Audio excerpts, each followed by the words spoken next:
Very good morning to all my dear friends. एक बहुत ही interesting coat मुझे मिला है। मैं चाहूँ तो इसके ऊपर आपके साथ 10-15 मिनट तक बातें कर सकता हूँ, but I will be very to the point. Acting is magical, change your look and your attitude and you can be anyone. Dear friends, next time आप जब भी सैड फील करें, जब भी आपको बैड फील हो रहा है, सैड फील हो रहा है, आपको ऐसा नेगेटिव इमोशन से आप चार्जड अप हो चुके हैं, तो एक छोटी सी चीज ट्राई कीजिएगा।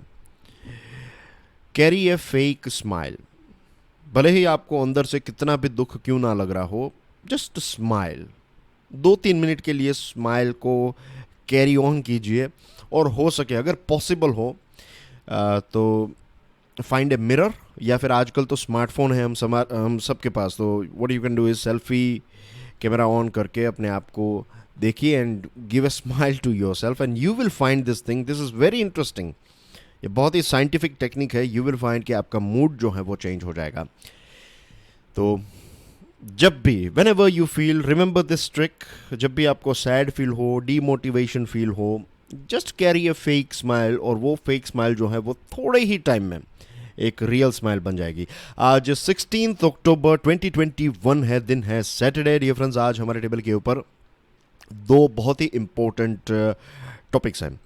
इसमें सबसे पहला टॉपिक जो है, why India's bureaucracy needs urgent reform. बहुत ही आराम से, बहुत ही इंटरेस्टिंग पॉइंट्स को हम डिस्कस करने वाले हैं, क्योंकि ब्यूरोक्रेसी, सिविल सर्विसेज के साथ जुड़े हुए क्वेश्चंस हर साल आपकी मेंस एग्जामिनेशन में पूछे जाते हैं। आपको इंटरव्यू में भी ऐसे क्वेश्चंस पूछे जा सकते हैं कि ब्यूरोक्रेसी को कैसे हम और ज़्यादा इम्प्रूव कर सकते हैं, क्या क्या इश्यूज हैं, क्या क्या स्ट्रेंथ हैं, अपॉर्चुनिटीज़ एक्सेट्रा। सेकंड जो आर्टिकल है, it's about BSNL, and then we have some news items and of course one MCQ as well. Please make sure कि आप इस लेक्चर को दूसरे स्टूडेंट्स के साथ शेयर ज़रूर करें। एंड अगर आप UPSC की प्रिपरेशन कर रहे हैं, तो स्टडी IQ की टीम ने मिलकर एक complete online smart course UPSC के लिए डिज़ाइन किया है। स्मार्ट कोर्स के बहुत सारे इंटरेस्टिंग फीचर्स हैं। ये सारे सब्जेक्ट्स जो हैं वो कवर किए गए हैं। To watch demo videos, to find out more about price and all this things, visit studyiq.com, या फिर आप हमारे मोबाइल ऐप को डाउनलोड कर लीजिए, उसमें भी आपको सारी इन्फॉर्मेशन मिल जाएगी। तो आज का आर्टिकल जो है ये इंडियन एक्सप्रेस का आर्टिकल है। और let me tell you one more thing, आज के द हिंदू न्यूज़पेपर में जो 4 आर्टिकल्स आपको देखने को मिलते हैं, वो सारे के सारे आर्टिकल्स जो हैं वो हमने ऑलरेडी, वो टॉपिक्स जो हैं वो हमने already discuss, not articles but topics जो हैं वो हमने ऑलरेडी बहुत ही गहराई से, विस्तार से डिस्कस कर लिए हैं। तो आज ये 2 आर्टिकल्स जो हैं, दोनों के दोनों दूसरे न्यूज़पेपर्स में से एक इंडियन एक्सप्रेस का आर्टिकल है। ये आर्टिकल लिखा है श्रीवस्ता कृष्णा ने। And who is Srivatsa Krishna? एक IAS ऑफिसर है, एक ब्यूरोक्रेट ने ही इस आर्टिकल को लिखा है। और वो यही कहते हैं, जो एक हकीकत है, कि आप दुनिया के किसी भी प्रोफेशन में जाइए, आप एक्टर्स की बात हम कर रहे थे, आज के दिन की शुरुआत जो हमने कोर्ट से की वो एक्टर्स के साथ जुड़ा हुआ। आप देखेंगे कितने अच्छे बुरे एक्टर्स होते हैं, बहुत सारे अच्छे एक्टर्स होते हैं। कुछ एक्टर्स इतने अच्छे नहीं, मीडियम टाइप, एंड कुछ होते हैं बुरे एक्टर्स होते हैं, व्हाटएवर इट इज़, राइट। लेकिन आप पाएंगे कि कुछ अच्छे लोग होंगे, बहुत ही अच्छे लोग होंगे, बहुत ही अच्छे एक्टर्स, बहुत ही अच्छे directors. Same thing goes with industries, same thing goes with teachers is well. कई टीचर्स बहुत ही अच्छे होते हैं, कई टीचर्स बहुत ही अच्छे नहीं होते हैं। Same thing goes with students. आप किसी भी प्रोफेशन में जाइए, you will find the good, the bad and the ugly. Same thing goes with bureaucracy as well. आपको बहुत अच्छे ब्यूरोक्रेट्स देखने को मिलेंगे, कुछ ऐसे भी ब्यूरोक्रेट्स देखने को मिलेंगे कि आप ये सोचेंगे कि ये आदमी यहाँ पर कैसे पहुँच गया। भारत की सिविल सर्विसेज जो हैं, उसमें आपको शायद भारत के सबसे बेस्ट, सबसे ब्राइटेस्ट लोग भी देखने को मिलेंगे, और सबसे डम और सबसे फुलिश, या फिर आप कह सकते हैं कि सबसे नॉन एथिकल लोग भी आपको देखने को मिलेंगे। तो ये जो एक 2 एक्सट्रीम्स हैं, बहुत ही अच्छे की positive means, let me draw a line here, तो ये 2 एक्सट्रीम्स जो हैं, ये बहुत ही पॉजिटिव, बहुत ही नेगेटिव, और इसके बीच में मीडियम टाइप ऑफ लोग जो हैं, ये सभी प्रकार के लोग जो हैं वो आपको ब्यूरोक्रेसी में देखने को मिलते हैं। अनफॉर्चुनेटली प्रॉब्लम यह है कि एक बार आप ब्यूरोक्रेसी में एंटर हो गए तो आपकी एक पोजीशन जो है वो काफ़ी एक हायर पोस्ट के ऊपर काम करते हैं। बहुत सारा आपका जो आपका रोल रिस्पॉन्सिबिलिटीज़, आपके पास जो ऑथोरिटी है, ये काफ़ी वाइड है। तो एक बुरा इंसान या फिर एक अनएथिकल व्यक्ति अगर वहाँ पर पहुँच जाता है तो फिर जो नुकसान वो क्रिएट कर सकता है वो भी बहुत ज़्यादा होता है। That is one of the biggest issue. इसी के साथ अगर आप कुछ लोगों को जिनका पर्सनल एक्सपीरियंस रहा है उनको अगर आप पूछेंगे, जिनका पर्सनल एक्सपीरियंस बुरा रहा है, अगर आप उनसे बात करेंगे then they will vouch for this thing. वो कहेंगे कि इतना ज़्यादा वक्त लगता है कुछ चीज़ों को करवाने में कि आप सोच नहीं सकते। मैंने एक दो दिन पहले एक एग्जांपल दिया था कि एक घर बनाने की कोशिश की जा रही थी एक छोटे से टाउन में, और फिर वहाँ पर जो रूल्स एंड रेगुलेशंस, चलिए वो जो म्यूनसिपालिटी के जो रूल्स एंड रेगुलेशंस थे वो तो फटाफट हो गए, लेकिन फिर रेलवेज़ की भी परमिशन आपको निकालनी थी, और जो पूरी प्रोसेस मुझे वो समझाई थी उन लोगों ने, तो मैंने सोचा कि ये 3 साल में भी ये प्रोसेस ख़त्म नहीं होगी अगर आप उन लोगों को पैसे नहीं देंगे, या फिर अगर आपके राइट कांटेक्ट नहीं है तो फिर वो चीज़ जो है वो कभी पूरी ही नहीं हो सकती। बट एनीवे वो फिर प्लान ही आगे नहीं बढ़ा। But this was a process that I came across. पहले ऐसा वक्त था जब पासपोर्ट निकालने में भी बहुत लंबा वक्त लग जाता था। आजकल चीज़ें काफ़ी इजी हो चुकी हैं, तो बहुत सारी चीज़ें जो है वो इजी हुई, लेकिन जो लोग डायरेक्टली गवर्नमेंट के साथ डील करते हैं, गवर्नमेंट ऑफिशियल्स के साथ डील करते हैं, तो you have to be very आपको बहुत ही ट्रिकी तरीके से चीज़ों को हैंडल करना है। उनकी गलतियाँ तो कभी होगी ही नहीं, और you have to take losses, ready भी रहना पड़ेगा लॉसेस के लिए। अगर आप लेट्स से कंस्ट्रक्शन का काम करते हैं तो स्टार्टिंग में आपके पैसों से आपको चीज़ों को आगे बढ़ाना है। जैसे जैसे प्रोजेक्ट आगे बढ़ता रहेगा, आपने लेट्स से 30% काम ख़त्म किया तो आपको 30% जितना पेमेंट दे देंगे, लेकिन काम ख़त्म हो जाता है, लेकिन वो 30% वाला पेमेंट कई बार ऐसा होता है कि पूरा काम ख़त्म हो गया लेकिन अभी तक आपको नहीं मिला। तो all this things are also because of bureaucracy.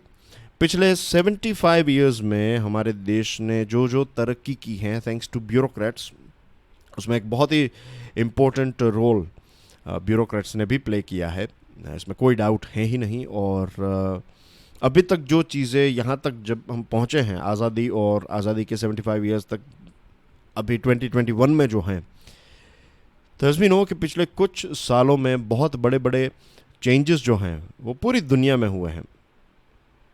और चेंजेस में ऐसा नहीं है कि सिर्फ टेक्नोलॉजी के आने से चेंजेस हुए हैं, टेक्नोलॉजी के आने की वजह से चेंजेस तो हुए हैं, बट आपको एक और लेयर नीचे जाकर इसको देखना है कि ह्यूमन रिलेशन जो हैं ये काफ़ी चेंज हुए हैं पिछले कुछ दशकों में। हम देखें तो बहुत बड़ा बदलाव। फॉर एग्जांपल आप मैरिज की एज देख लीजिए इंडिया में, अब ये ऑन एन एवरेज जो है 28 29 इतनी हो चुकी है, 30। पहले एक ऐसा वक्त था कि एवरेज एज जो है वो 21 थी, कि लड़का 21-22 साल का हो जाता है और लड़की 18-19 की होती है, उनकी शादी करवाई जाती है। फिर ऐसा भी हम देखते थे कि शादी के बाद अगर लड़की को पढ़ाई करनी है, कॉलेज ख़त्म करनी है या फिर मास्टर्स ख़त्म करना है तो वो हो सकता था, या फिर वो जनरली ऐसा टर्म यूज़ किया जाता है कि उसको वो छूट मिलती थी। तो ऐसा था। अब आप देखिए कि चीज़ें बदल चुकी है आज के ज़माने के हिसाब से। This are the things that are necessary. Socio economic condition change हुई है, तो ह्यूमन रिलेशंस जो हैं वो काफ़ी चेंज हुए हैं। पहले जॉइंट फैमिलीज थे, अब न्यूक्लियर फैमिलीज इतने ज़्यादा हो चुके हैं। तो ये बड़े बड़े बदलाव, और टेक्नोलॉजी के क्षेत्र में बदलाव हो रहे हैं, गवर्नेंस के क्षेत्र में बदलाव हो रहे हैं। मैं बहुत ही एक टू द पॉइंट बात करूं तो यू कैन से कि इंटरनल और एक्सटर्नल दोनों चीज़ों में बड़े बड़े चेंजेस जो हैं वो हमें देखने को मिला है। The bureaucracy that took India through the last 75 years can't be the one to take it through the next 75 years. जिस ब्यूरोक्रेसी ने आज़ादी के बाद वहाँ से लेकर यहाँ तक हमें पहुँचाया है, यही ब्यूरोक्रेसी हमें आगे 75 ईयर्स तक नहीं पहुँचा पाएगी, क्योंकि अब ब्यूरोक्रेसी में बहुत सारे इश्यूज़ हैं. अब ब्यूरोक्रेसी को एक नए पेंट के नए स्ट्रक्चर की आवश्यकता है. पहले जो हम ब्यूरोक्रेट्स कहते थे, या फिर आज भी जो ब्यूरोक्रेट्स है, we don't need bureaucrats. What we need now is managers. आप किसी प्राइवेट कंपनी में अगर जाएं और वहाँ पर कोई प्रॉब्लम है तो you will ask for a manager. आप कहेंगे मुझे आपके मैनेजर से मिलना है. गवर्नमेंट में अगर प्रॉब्लम कोई है तो आप क्या ऐसा कहेंगे I want to see your manager? आप कहेंगे मुझे ऑफिसर से मिलना है. तो ये शब्द जो है ऑफिसर इटसेल्फ इज लाइक एक कॉलोनियल हिंट देता है कि अच्छा आपको बड़े साहब से मिलना है, अफसर को मिलना है. और काफ़ी प्रोटोकॉल्स और ये सारी चीज़ें आज भी फॉलो की जाती हैं. What we need now is we need managers. We don't need administrators. क्योंकि चीज़ें चेंज हो रही हैं, डेमोक्रेसी और ज़्यादा स्ट्रॉन्ग होती जा रही है. जो स्पीड है चेंज की वो काफ़ी फास्ट है. We need more proactive, we need more imaginative, we need more technology savvy enabling bureaucracy. ऐसी ब्यूरोक्रेसी की आवश्यकता है जो आने वाले 75 ईयर्स तक चले. जब हमारा देश आज़ाद हुआ तो कुछ ऑल इंडिया सर्विसेज भी हमने डिज़ाइन की, जैसा कि 3 ऑल इंडिया सर्विसेज हैं. एक है IAS, that is Indian administrative service, Indian police service and Indian forest service. It's not foreign service, right? Foreign service जो है वो सेंट्रल सर्विस है. I am talking about forest service. तो ये 3 ऐसी सर्विसेज हैं और इसमें ख़ास करके ये 2 सर्विसेज की बात करें, पर्टिकुलरली IAS और उसके बाद IPS ऑफिसर्स या फिर IPS जो सर्विस है. तो ये 2 सर्विसेज ने हमारे देश को एक रखने में एक बहुत ही इम्पोर्टेंट रोल प्ले किया है. बहुत सारे लोगों का ये कहना था कि भारत इतना डाइवर्सिटी से भरा हुआ देश है, इतनी अलग अलग टेरेन्स, इतनी अलग अलग भाषाएं, लोगों की रहने की जो रीत है वो अलग हैं, तो ये इतना बड़ा देश कभी सर्वाइव हो ही नहीं पाएगा. ये अलग अलग छोटे छोटे राज्यों में टूट जाएगा. और अफ्रीका जैसा कैसा है कि छोटे छोटे देश है वहाँ पर, वैसे ही भारत में भी ऐसी सिचुएशन हो जाएगी.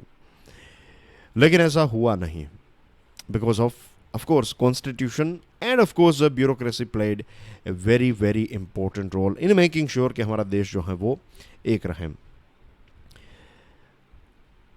हमें एक आदत भी है कि वी गिव हम हमारा जो गुस्सा है वो ब्यूरोक्रेसी के ऊपर निकालते हैं. जब भी कुछ गलत होता है देन वी से कि कुछ लोग कोई काम ही नहीं करते, कुछ होता ही नहीं है, ये नहीं है, वो नहीं है, ये सारी चीज़ें हम करते हैं, ये कहते हैं. This is a very common thing. और ऐसा नहीं है भारत में ही है, go all across the world you will find लोगों की कुछ आदतें जो हैं वो सेम हैं. अगर आप बहुत ही डेवलप्ड देश में जाएंगे तो वहाँ पर भी लोग जो हैं वो कंप्लेन करते हैं कि सरकार ये नहीं कर रही है, सरकार वो नहीं कर रही है, एक्सेट्रा. लेकिन हम वहाँ पर जाएं तो हम कहेंगे कि सरकार 24/7 365 डेज यहाँ पर काम ही कर रही है. अब जब वापस आते हैं तब देखते हैं, तब लगता है कि हमारे यहाँ पर तो कुछ नहीं हो रहा है. लेकिन वो लोग जब यहाँ पर आए और देखे तब उनको पता चलेगा कि उनकी सरकार जो है वो क्या क्या काम कर रहे हैं. सेम थिंग उसके अगर आप दूसरे देश में जाए जो हमसे बहुत ही पीछे है, ऐसा देश में आप जाएंगे देन आपको लगेगा कि हमारा भारत इससे तो बहुत अच्छा है. ब्यूरोक्रेसी का भी ऐसा कोई ख़ास कसूर नहीं है, क्योंकि ब्यूरोक्रेसी जो है वो कॉन्स्टिट्यूशन ने बनाया है और कुछ रूल्स हैं, कुछ लॉज हैं, कुछ प्रोसीजर्स हैं जो ब्यूरोक्रेसी को फॉलो करने पड़ते हैं.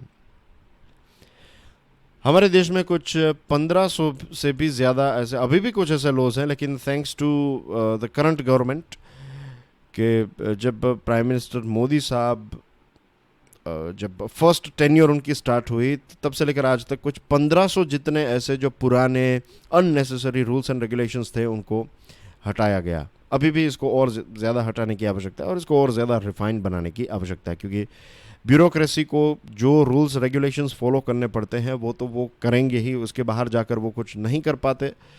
तो हमें इसमें एक और फ्लेक्सिबिलिटी देने की आवश्यकता है.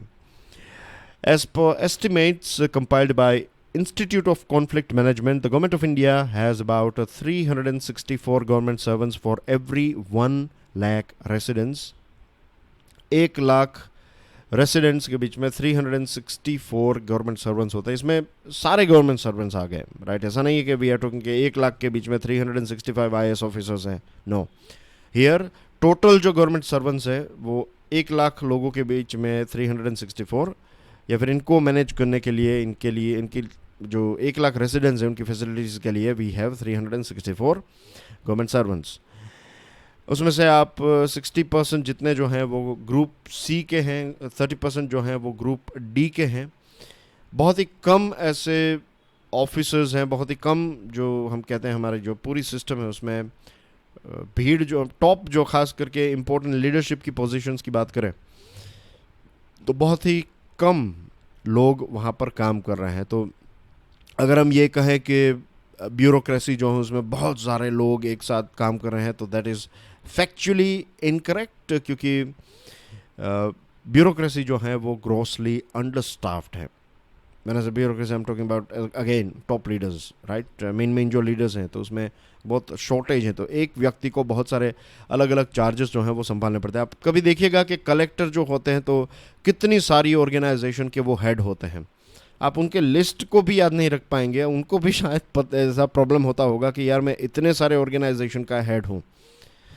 फॉरगेट अबाउट काम, जस्ट नाम भी याद नहीं रहेगा कि इतने सारे ऑर्गेनाइजेशन.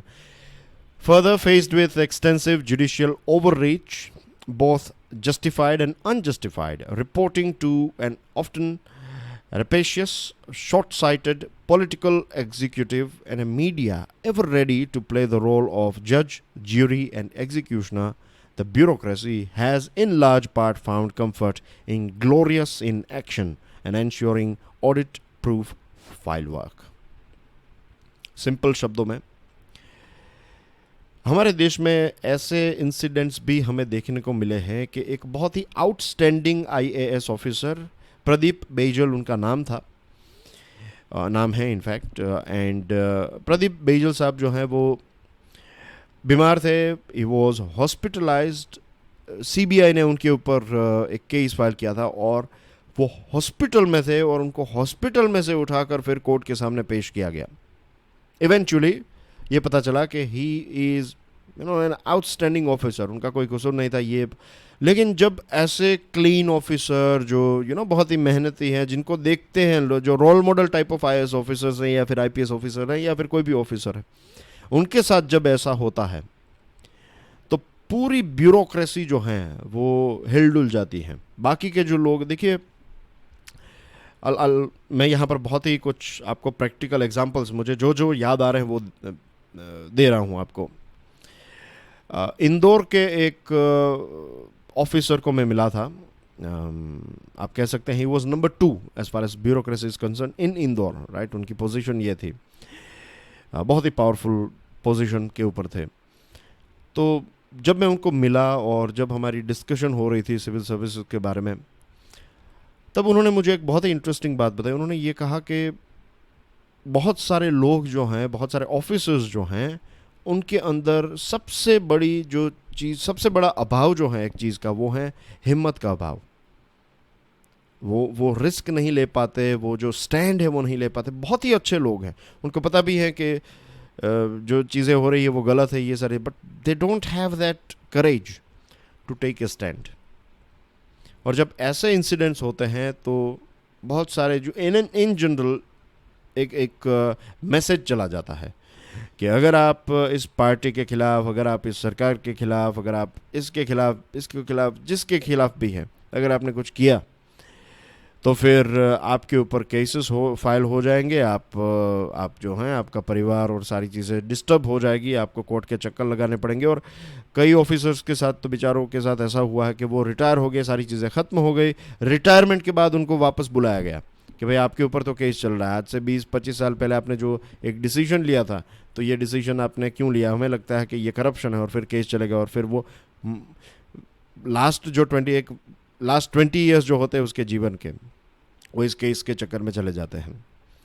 तो जब ऐसी चीज़ें होती हैं तो वो फिर क्या करते हैं, वो सिर्फ उतना ही काम करते हैं जो बुक में अच्छा हो. आपकी फ़ाइल अच्छी होनी चाहिए, ऑडिट प्रूफ फाइल वर्क होना चाहिए। बाकी का जो काम है, फिजिकल काम हुआ नहीं हुआ, दैट्स अ डिफरेंट थिंग, लेकिन ऑन पेपर चीज़ें जो हैं वो तो रिस्क नहीं लेंगे, नई चीज़ जो है वो कभी भी वो करेंगे नहीं। And then what will happen is वो बैठ जाएंगे। सैलरी तो मिल रही है, एक्स्ट्रा परफॉर्म करे ना करे, कोई ना तो तारीफ़ करने वाला है और ना तो कोई आपकी बुराई करेगा। तो ये चीज़ हो जाएगी तो एक व्यक्ति का मीन्स मोटिवेशन भी चला जाता है।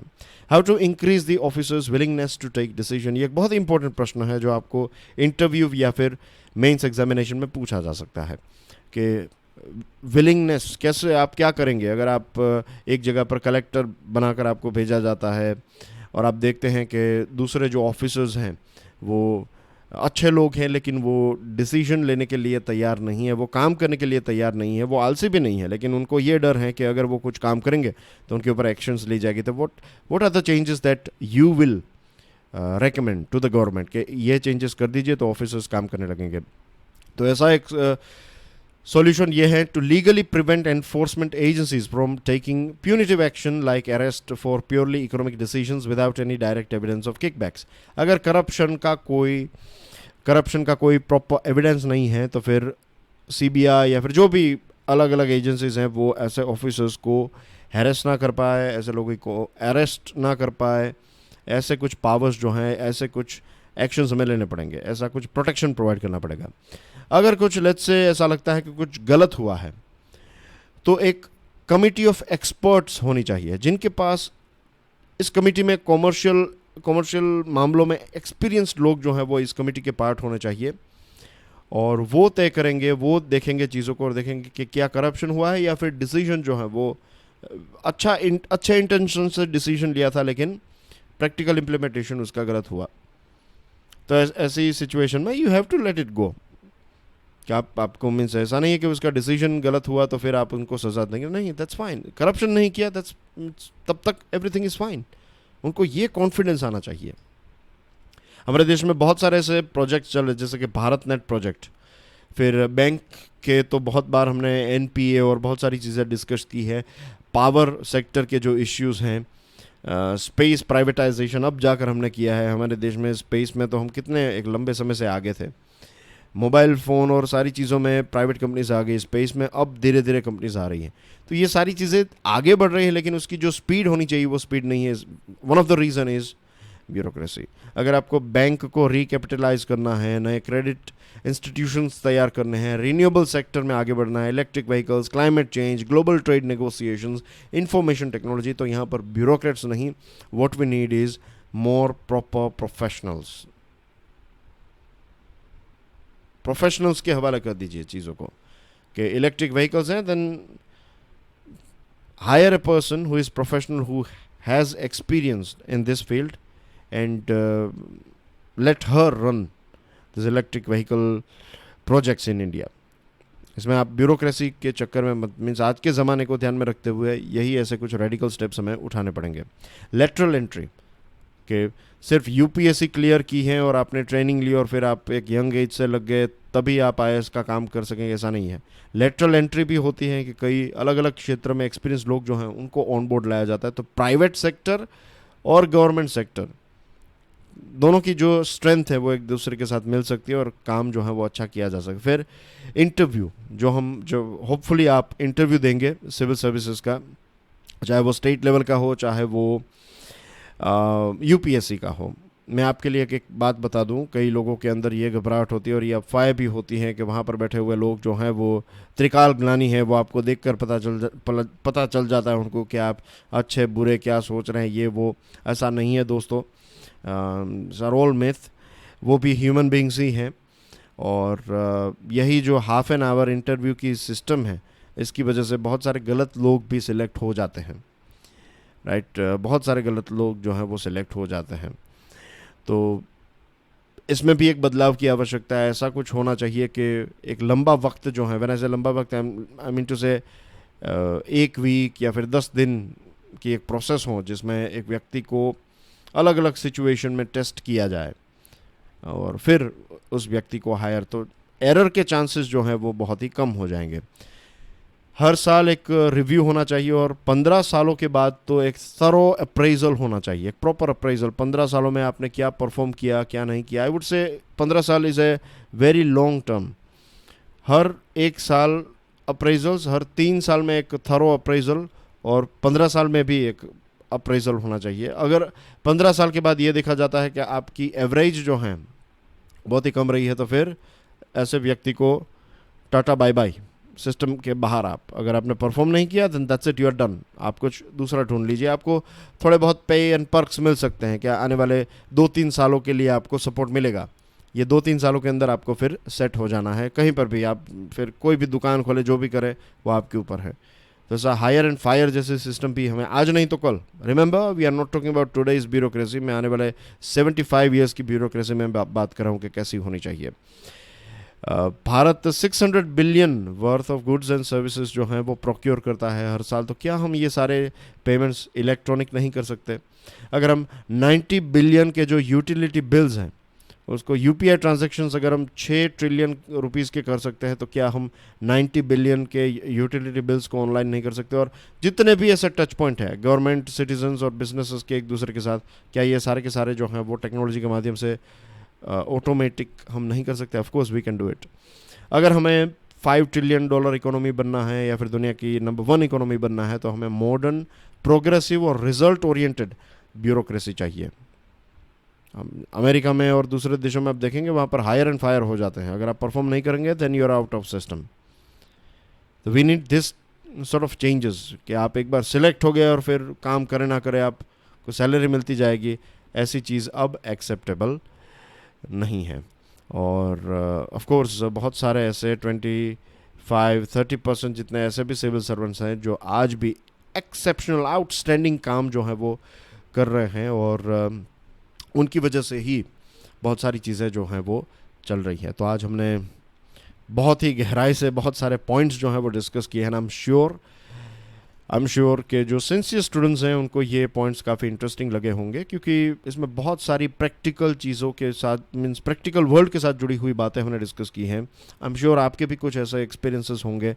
उन सारी चीज़ों को आप सोचिएगा, कुछ पॉइंट्स आप नोट डाउन भी कर सकते हैं, but I want you guys to think about it. आपने क्या क्या ऑब्जर्व किया है, क्या क्या चेंजेस हो सकते हैं, ये सारी चीज़ें कीजिए। Right, it will help you lot about it will improve your imagination and thinking power. Lecture की पीडीएफ को डाउनलोड करना चाहते हैं, check out my Telegram channel, you can follow me on Facebook as well.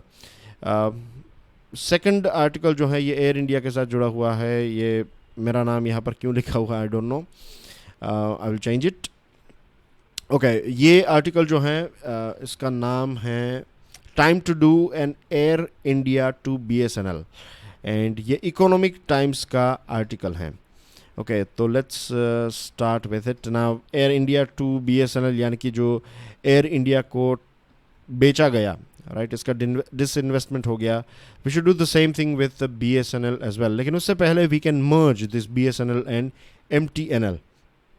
हमारे देश में फ़िलहाल 3 ऐसी कंपनीज है, एयरटेल है, जियो है एंड वी है, वोडाफोन आइडिया। वोडाफोन आइडिया को बचाने के लिए सरकार ने कुछ बदलाव भी किए, रूल्स एंड रेगुलेशंस में चेंजेस किए, ताकि एटलीस्ट 3 ऐसे तो प्लेयर्स रहें। और BSNL भी है, लेकिन BSNL को हम इतना ज़्यादा इंपॉर्टेंस नहीं देते बिकॉज ऑफ BSNL इटसेल्फ। हमारा देश जो है as far as telecom network is concern, दुनिया का सेकंड लार्जेस्ट नेटवर्क यहाँ पर है। 120 crore fixed and mobile subscribers हैं, fix line and mobile subscribers. दुनिया का लोवेस्ट टैरिफ आपको यहाँ पर देखने को मिलता है। सेकंड लार्जेस्ट इंटरनेट मार्केट जो है वो हमारे देश में है। और GSMA की जो स्टडी है वो ये कहती हैं कि ये जो टेलीकॉम सेक्टर है, टेलीकॉम सेक्टर की वजह से 2015 में जो नेशनल GDP है उसका 6.5% टेलीकॉम सेक्टर की वजह से आया है। और इस साल की बात करें 2021 की, तो 14.5 लाख करोड़, उस टाइम पर कुछ 9 लाख करोड़ थे, अब ये इंक्रीज़ होकर 14.5 लाख करोड़ रुपीस जो हैं वो हमारी इकोनॉमी में ऐड हुआ है because of this telecom sector. और 3 लाख लोगों को डायरेक्ट जॉब, अब नॉट 3 लाख सॉरी 30 लाख लोगों को डायरेक्ट जॉब्स और 20 लाख को इनडायरेक्ट जॉब्स जो हैं वो ये सेक्टर प्रोवाइड करता है। और this sector is expanding every passing day. Telecom services को हमारे देश में इंडियन टेलीग्राफ एक्ट 1885 के तहत कंट्रोल किया जाता है। गवर्न किया जाता है। ये कुछ बेसिक फैक्चुअल डिटेल्स हैं जो मैं आपके साथ तो शेयर करना चाहता हूँ। तो government of India's department of telecom जो है उसको एक्सक्लूसिव जुरिस्डिक्शन दिया गया है, पावर्स दिए गए हैं, रिस्पॉन्सिबिलिटी दी गई है कि वो टेलीकॉम सर्विसेज के साथ जुड़ी हुई चीज़ों को संभाले। फिर 1999 में एक नई टेलीकॉम पॉलिसी आई, NTP 99, और इसमें DOT जो है department of telecom department of telecom जो है उसको फिर अलग कर दिया गया और एक department of telecom operations create किया गया। और उसी वक्त फिर BSNL का भी जन्म होता है। 1 अक्टूबर 2020 की बात है। एक पब्लिक लिमिटेड कंपनी आती है और फिर जो ऐसे क्षेत्र जहाँ पर टेलीफोन की लाइन नहीं थी, जहाँ जो पिछड़ा हुआ वर्ग था, मीन्स उस टाइम पर ज़्यादातर भारत की सिचुएशन ऐसी ही थी, तो सोशियो इकोनॉमिक ऑब्जेक्टिव्स को ध्यान में रखते हुए फिर BSNL सरकारी कंपनी जो है वो टेलीफोन लाइंस को बिछाने लगी पूरे देश में। और लक्ष्य तो यही था कि एक अच्छी कंपनी बनेगी और प्रॉफिट भी जनरेट होगा, इंडिपेंडेंट डिसीजन लेने की छूट दी गई थी, ये सारी चीज़ें थी। लेकिन BSNL को कुछ 3.63 लाख, लगभग 4 लाख जितने एम्प्लॉयज़ भी गिफ्ट में मिले थे, जो प्राइवेट अगर सेक्टर होता तो उससे 10 गुना ज़्यादा। तो उतनी ज़्यादा आपको सैलरी पे करनी है तो आपका प्रॉफिट उतना कम हो जाएगा। तो बहुत ही ब्यूरोक्रेटिक और हायरार्कियल तरीके से ये BSNL जो है वो काम करती हैं। फिर BSNL वॉलंटरी रिटायरमेंट स्कीम भी लेकर आई। बहुत सारे लोग जो हैं उन्होंने VRS ले लिया, बहुत सारे लोगों ने कंटिन्यू किया। बट क्योंकि ये गवर्नमेंट कंपनी थी तो अगर नुकसान भी हो रहा है तो आपके पॉकेट में से तो कुछ, आपकी जॉब तो जाने वाली नहीं है, आपको तो सैलरी मिलती रहेगी। तो ऐसे एटीट्यूड से लोग जो हैं वो काम करते रहे और फिर BSNL जो है वो नीचे डूबती रही। कुछ समय पहले की बात है जब गवर्नमेंट ने नेशनल मोनेटाइजेशन पाइपलाइन को अनाउंस किया तो ये कहा गया कि 35,100 करोड़ जो हैं वो टेलीकॉम सेक्टर में से सरकार को मिल सकते हैं, क्योंकि BSNL का फाइबर ऑप्टिक एसेट देखिए 2.86 लाख किलोमीटर्स हैं और कितने सारे मोबाइल टावर्स हैं, कितने सारी ज़मीन है, कितने सारे प्राइम लोकेशंस के ऊपर उनकी ऑफिसेज हैं। तो ये सारी चीज़ों को फिर बेचा जा सकता है। तो सजेशन ये भी है कि MTNL और BSNL को मर्ज करके फिर बेचा जाए। और ये जो BSNL का ह्यूज इंफ्रास्ट्रक्चर है तो ये अगर कोई कंपनी इसको टेक ओवर करती है तो उसके पास बहुत सारी वैल्यूएबल एसेट्स आएगी और एक बहुत बड़ा बदलाव जो है, बहुत बड़ा डिसरप्शन, जैसे जियो की एंट्री से जो डिसरप्शन हुआ था वैसा ही एक बड़ा डिसरप्शन जो है वो हमारे देश में, हमारी इकोनॉमी में, सोशियो इकोनॉमिक वर्ल्ड में हो सकता है अगर BSNL को नीलाम किया जाता है तो ये एक सजेशन, एक आइडिया था ऑथर का। कंपटीशन कमीशन ऑफ इंडिया के टॉप हेड ने ये आर्टिकल लिखा है। And that's everything in today's discussion dear friends. ये कुछ न्यूज़ आइटम्स हैं तो ऑफ कोर्स PDF को डाउनलोड करने के बाद आप इसको देख लीजिएगा। कल का जो प्रश्न था उसका आंसर है नेपाल। आज एक नया प्रश्न आपकी स्क्रीन के ऊपर है।